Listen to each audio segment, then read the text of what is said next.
The Red River rivalry was the opposite of the offensive slugfest that was expected before the game. The Texas offense failed to cross this line all but once, and from there on out, Texas had to play catch-up to the Oklahoma Sooners. We are here in Taoyuan to witness one of the most pivotal games of the season. The brothers are visiting the Rakuten Monkeys, and both teams play in front of the sellout crowd here on Sunday night, as the brothers are just one win away from clinching the first half of the season. And let's take a look at the highlights. Kingston already knew what to expect on the football field. His experience playing handball and basketball back in Taiwan helped him prepare for the physicality in the game of football. It is Game 7 of the Taiwan series, and the Lions fought back from being down 3-1 and are on the verge of clinching their 10th championship. Odds seem to be in their favor, being the only CPBL team with a winning record in Game 7s of the Taiwan series. Can they clinch it tonight? Let's take a look at the highlights. We start in the first inning, the score 0-0, and leadoff hitter Jiang Liangwei gets on base by drawing a walk, and the Lions have a man aboard. In the next at bat, Jiang Liangwei steals second base, and he's safe, and now the Lions have men in scoring position, which is important because center fielder Chen Jiexian rips that one to right field, and it drops for a base hit. Jiang Liangwei comes in to score, and Chen Jiexian will stop at second base for an RBI double, and the Uni Lions grab a 1-0 lead. Top of the second inning, the Lions look to add on to that. Second baseman Lin Jingkai drives that one to the gap in left center field, and he beats the shift with his wheels. He will go to second base for a double, and the Lions once again have men in scoring position. Couple of batters later, catcher Lin Youle at the plate, and he rips a liner to left field. Lin Jingkai comes in to score from second base, and the Uni Lions double the lead. They grab a 2-0 lead in the top of the third inning, scores 2-0, and center fielder Chen Jiexian, the leadoff hitter, gets on base with a walk. Next batter, right fielder Lin Anke rips a liner to right field. Chen Jiexian was going on the pitch, so he stops at third base, and now they have men on the corners with nobody out. But next batter, Mayao Siru grounds that one to short, and Zhang Kuan-Yu with the pick initiates a double play. The brothers stop the momentum, but the Lions do score their third run of the game. Bottom of the inning, and the brothers are looking to fight back. Right fielder Pan Zhifeng starts the inning with a base hit to right field, and the leadoff man is aboard. Following at bat, third baseman Wang Wei-Chen shoots a liner to opposite field, and Pan Zhifeng stops at second base. And now they have two runners on base. Now with men on the corners, one out, Chen Zihao shoots a line drive to right field, and Pan Zhifeng comes in to score from third. Wang Wei-Chen goes to third base, and now they have men on the corners once again with one out, and they continue the rally in the following at bat. DH Zhou Siqi with a perfectly placed grounder that's just out of the reach of second baseman Lin Jingkai. The runner on first goes to third base, and the CTBC brothers scored their second run of the game. They're down 3-2, but they're not done yet. Next batter, shortstop Jiang Kuan-Yu with another perfectly placed grounder, and that goes to left field. The tying run comes in to score, and we're at 3-3 in the bottom of the third inning with men on first and second and one out, but the brothers want to take the lead right away. Second baseman Yue Donghua with another base hit to right field, and DH Zhou Siqi comes in to score, and the CTBC brothers score a 4-run orange here in the bottom of the third inning. They grab a 4-3 lead.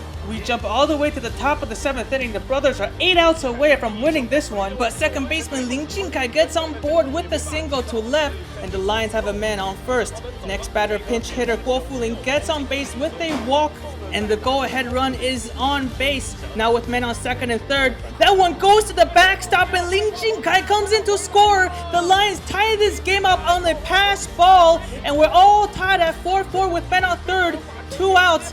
And in the same at-bat, pinch hitter Wu Jierei rips a liner to left field. Guo Fuling comes in to score, and the Uni Lions grab their second lead of the game to go up 5-4, but one run is not enough. In the following at-bat, center fielder Chen Jiexian takes that one to right field, and that one is gone. Bye-bye baseball. It's a 2-run home run, and the Uni Lions with a 4-run orange in the seventh inning, they go up 7-4. Bottom of the inning, the brothers are looking to answer right away. First baseman Xu Jihong hits a fly ball to right center field, and that drops for a base hit. Xu Jihong stops at first. And now the brothers have a man on first base. Next batter, right fielder Chen Zihao dumps a Texas leaguer in center field, and first baseman Xu Jihong stops at second. And now they have men on first and second, with DH veteran Zhou Siqi at the plate against the relief pitcher Huang Junyan. And that breaking ball is going to third, and third baseman Guo Fuling with the snag. The Lions get out of this inning with the 7-4 lead. Bottom of the ninth inning, Brock Dykstra on the mound, and that one is driven to left field. Su Zhijie with the catch, and the Lions win the 2020 Taiwan Series. They fought back from being down 3-1, and they clinched the series in 7 games. What a series for the Uni Lions, and they win their 10th Taiwan Series championship in franchise history. That leads to CPBL. Brock Dykstra gets the outstanding player of the Taiwan Series, and DH veteran Pan Wuxiong wins the MVP of this series. Congratulations to the Uni Lions for the 2020 CPBL championship. With the Lions winning the 2020 Taiwan Series, that concludes the season. From being the first to inaugurate, to being the first to welcome in fans, to having over 80,000 fans watching the 7 Taiwan Series games in person, the 2020 season has been nothing short of historic. To our partners, to our colleagues, and most importantly to our fans, thank you for watching Taiwan Baseball, and we'll see you guys again next year. Football is a staple in the state of Texas. Texans play football, watch football, and Texans breathe football. But for Westwood's Kingston Liu, football is a window to U.S. culture when he moved across the Pacific to Austin. I saw a football video on YouTube and I thought it was very cool. So when I came to the U.S., I wanted to try to play football. Sitting at my conference table, and he pulls out his phone, and he goes, "Coach, I want to play football." And he points to his phone, and he's showing me a YouTube video of a football game. And so he had never seen a football game other than what was on YouTube. So instantly, I thought to myself, does this kid know what he's getting himself into? Joining the Warriors football team helped Kingston find his footing. When I came here at first, I wasn't familiar with anything and I wasn't good at English, but my teammates were very inclusive and they always asked me to hang out with them and help me get used to the American culture. To make the transition smoother for Kingston, Westwood's coach Anthony Wood gave the team specific pointers to help Kingston settle in. Hey, he doesn't know you. You guys are going to recognize him. Find him today at lunch. Go sit with him. Invite him to come sit with you. Make him feel at home, because right now he doesn't know anybody. Because you know they're missing home. You know they're hating that they had to leave. Regardless of the circumstances on why they're here, so let's make the best of it. From afar, Kingston's mom, Phoebe Liu, saw a difference in coaching between the U.S. and Taiwan. I think coaches in Taiwan take care of many aspects of the player's life and they're very strict to them. Coaches here in the U.S. are more encouraging and they let the players to become a better version of themselves. Kingston already knew what to expect on the football field. His experience playing handball and basketball back in Taiwan helped him prepare for the physicality in the game of football. Handball practices were very intense too. The fitness trainings were also very tiring. So when I came here, I thought the intensity in practice were very similar to those in Taiwan. I wasn't worried because in Taiwan, handball was pretty tough too. And then he got hurt sometimes, and his coach was pretty tough on him in Taiwan as well. But of course, the Americans are much bigger than he is. Second year into the sport, Kingston is already a significant member of the Westwood program, and he'll be fighting for a starting position on the varsity team next year as a senior. At Westwood High School, Daniel Shih, CBS Austin Sports. Well begun is half done, and half done exactly what TCU did tonight. They started the game with a 13-2 run and looked like they were going to sweep Texas for the series. But Texas answered with a 13-1 run of their own, and it looked like for a second though they were going to lose the lead in the second half, but Celeste Taylor this time stood up and answered with a 22-point performance and took the win. We had a mismatch that whole game, so we just needed a post presence down there because they couldn't guard us down there in the paint. And, just if you're open, shoot the ball. I thought the difference in the second half was our defensive energy, really triggered by this one beside me. She just got her hands on a lot of balls and saved some balls from going out of bounds, and it sort of kind of caught fire with our team. But she has that type of motor that she can sort of become that identity person for our team.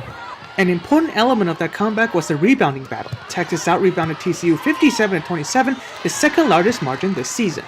We searched rebounds better today. They're one of those teams that the floor is so stretched for you that you really have to just go pursue it. Sometimes it's not about boxing out, it's about going to get it, and I thought we were way better than that. Clearly rebounding was the big thing. Our first possession defense was solid, but we just did not do a good enough job on the boards.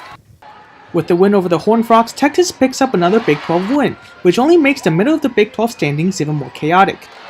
I think it's crazy that so many of us have lost home games. I mean, that to me is the biggest reflection of the parity in the league. I mean, we're all scratching and clawing right now for bids and for positioning not only in the Big 12 tournament, but also in the NCAA tournament. SEC Challenge should have been some indicator of our league. It's sort of, I think now people are starting to pay attention. A total of 86 points were scored on this basket versus 58 for the other one. That no doubt was the big difference in this game. And for Texas, a win over another ranked opponent no doubt boosts their resume. But they need to make sure what happened after the Stanford win don't happen again, because that would hurt their chances in the NCAA tournament. From the Schoenmeyer Arena here in Fort Worth, I'm Daniel Shih, TSTV Sports.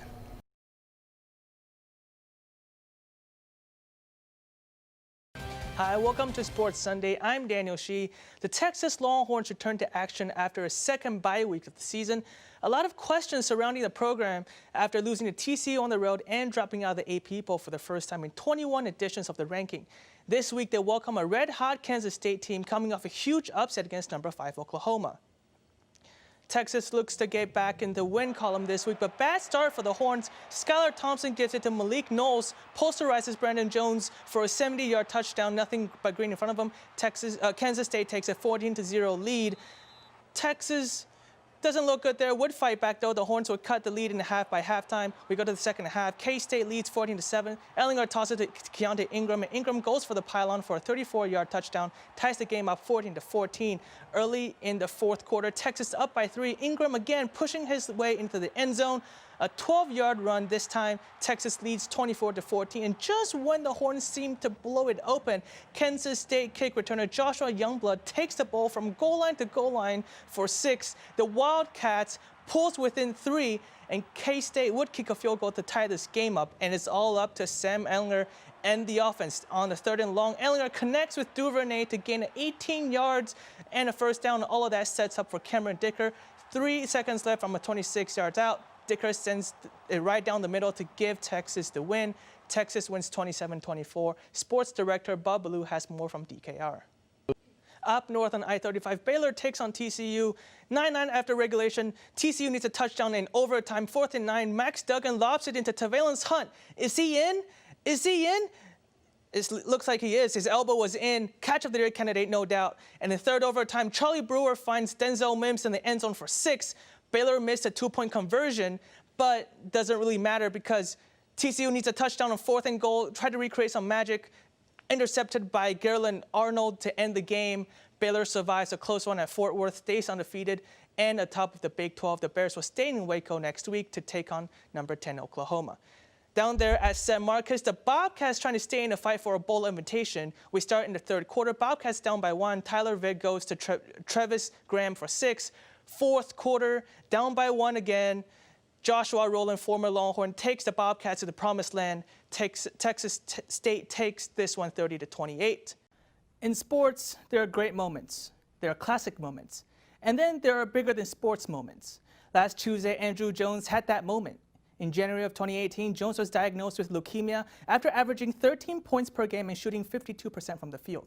Jones would only play in 2 more games after the diagnosis and stayed off the court for most of the 2018-2019 season. Last Tuesday, after months of anticipation, Andrew Jones returns to court to play significant minutes. And boy, were they significant. Jones shot 61% from the field, 4 for 5 from beyond the arc against Northern Colorado, and contributed 20 points to Texas's season opening win. Later that night, even Barstool A&M said it was a cool moment on Twitter. Last Friday against number 22 Purdue, Jones hit 6 free throws to ice the game in the final seconds to help Texas earn an impressive win over a ranked opponent. Character is not defined by how one knocks down another. It's defined by how one gets back up. Andrew Jones not only got back up, he got back up and punched cancer in the mouth. This is a story that's bigger than you and me. It's a story that's bigger than the University of Texas. It's a story that's bigger than sports. It's a story about a way of living, the persistence of staying in the fight and winning a fight. It's a story of inspiration for every one of us during our difficult times. Andrew, from everyone at TSTV Sports, congratulations for finishing your fight and congratulations for finding a path back on the basketball court. And finally, thank you for being a source of inspiration for every last one of us. We can't wait to see what you will offer on the court, and we wish you the best of luck this season. Let's toss it back to Jocelyn.